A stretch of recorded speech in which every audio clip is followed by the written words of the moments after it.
Welcome back, band family. In this video, I'll tell you more about the format for our 5th grade band this year, and I'll also tell you about the Texas method, as well as give you some advice about how you can get a great sound on your instrument. Band normally meets every day as a class, and that class is where I give the instruction that everybody will benefit from in the entire band. But in addition to those daily band classes, I also would meet with students once a week in a weekly lesson. These are pull-out small group lessons where you'd get together with 4 or 5 other students who play the same instrument as you. And in these small group lessons, I would give you instruction that's based only on what you need to know for your instrument. When people hear my 5th grade bands perform, they always come up to me after concerts and say, "Mr. T, your band sounds amazing. What's the secret?" And I'll tell them truthfully that a big part of that is because my students work really hard to develop their skills. But the other part of it is the use of what we call the Texas method. You see, some of the best concert bands in the world are found in Texas. And the schools down there, whether they're high schools or middle schools or even elementary schools, do an amazing job of teaching their students to be really, really good at playing their instruments. And they use the Texas method. It's called that because that's what we normally associate that instruction with, the bands in Texas. One part of the Texas method is to focus on one new idea or concept at a time. Once you've developed mastery over that one new idea, then we add on the next thing. When you think about it, this is a lot like sports. When you are on a basketball team, you don't spend every practice just playing basketball as a game or a scrimmage. You typically do passing drills, dribbling drills. You work on shooting free throws and layups. You have all these different skills you're working on separately, and then you combine them for the actual basketball game. It's the same way with band and the Texas method. I'm going to teach you one thing at a time and have you master it, and then go on to the next thing. This is the secret to success. For this part of the Texas method to be successful, it requires a certain amount of maturity on the part of the students. But fortunately here at Orono, I think our 5th graders are well capable of doing this.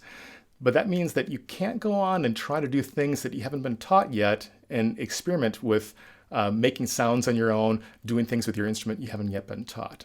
I can teach myself how to play. No. I bet my older sister or brother can show me how to hold this instrument. That's a terrible idea. Who needs instruction? I'll just force it together. Let's talk about how to get you the best possible sound out of your instrument. Air. Whether you play a woodwind instrument like flute, clarinet, or saxophone, or a brass instrument like trumpet, horn, trombone, euphonium, or tuba, air is what makes your instrument sound like an instrument. Even if you play percussion, having good air can allow you to relax your body and get a better sound out of your instrument. So let's talk about how to get the best quality of air when you play. It all starts with breathing in. We're going to breathe in through our mouth because it's faster than breathing through our nose and it's completely silent. Go ahead and breathe in as much as you can. Now, when you breathe in and fill your lungs completely with air, it should happen quickly and it should be nearly silently. So one way to do this is to make sure our throat is nice and relaxed. To relax your throat, first say whoa, keep your throat and mouth in the same position, and then breathe in. I'll demonstrate. Whoa. As I breathe in, I'm filling my lungs completely, and it happens very, very quickly. To make sure that I am doing that, though, I need to make sure my shoulders are relaxed and I'm expanding my body outwards. So cartoons have lied to you. In the cartoons, whether you see the big bad wolf blowing down the pigs' houses or Superman using his super breath, the cartoons do it incorrectly. They hunch up their shoulders like this. But you know what? Cartoons aren't reality, and real humans don't actually breathe like that. Your lungs are not in your shoulder, and if your shoulders are going up, that's causing tension in your throat and in your upper body. You don't want tension. Instead, keep your shoulders low and relaxed, and think of your body going outwards. Let's try it one more time. Breathe in, and then I want you to make the M face and breathe out. Whoa. Now you might remember the M face is the face that I described in our instrument fitting video. It's the face you make when you say the letter M. Say M. M. Now make the M face, but blow out without changing the look of your lips or your face. For most instruments, that's the kind of face you're going to need. Let's try it one more time. We're going to say whoa, breathe in, Make the M face and breathe out. Make it nice and relaxed coming in and going out. The ocean comes in, the ocean goes out. Ready? Whoa. To help you with this, I want you to pause the playback, grab a mirror, and try the same thing.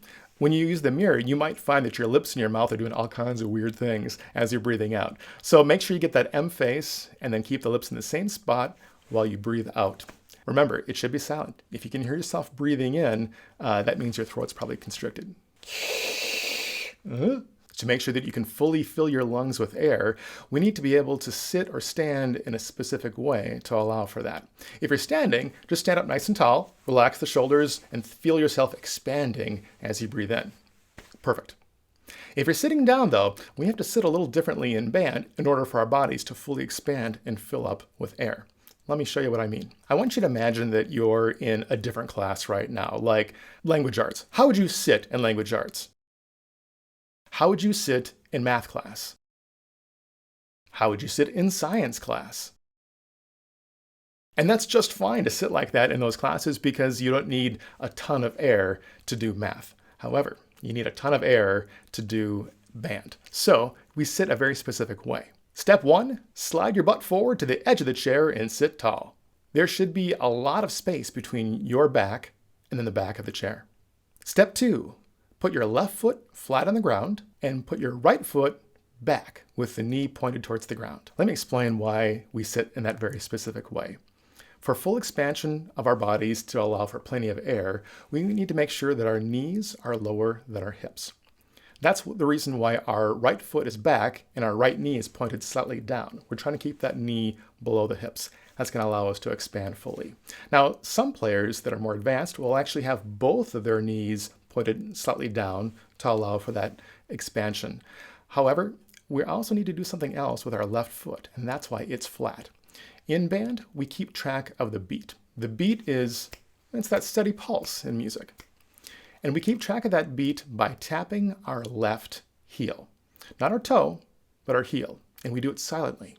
So I'll introduce this more later on, and we'll talk about how and why we do that left heel tap. But for now, if you get used to your left foot flat against the ground and your right foot back with the right knee pointed towards the ground, you'll be in good shape. You might be wondering, well, why is the left foot flat and the right foot back? Can we put the right foot flat and the left foot back? No. We always use our left heel to tap for reasons I'll explain later. And for our right foot, for many of our instruments, it needs to be off to the side or down. So right now, especially if you play alto sax or horn, you can also have your right leg off to the side slightly as it points down. So try that as well, especially if you play alto sax or horn. Until next time, go practice.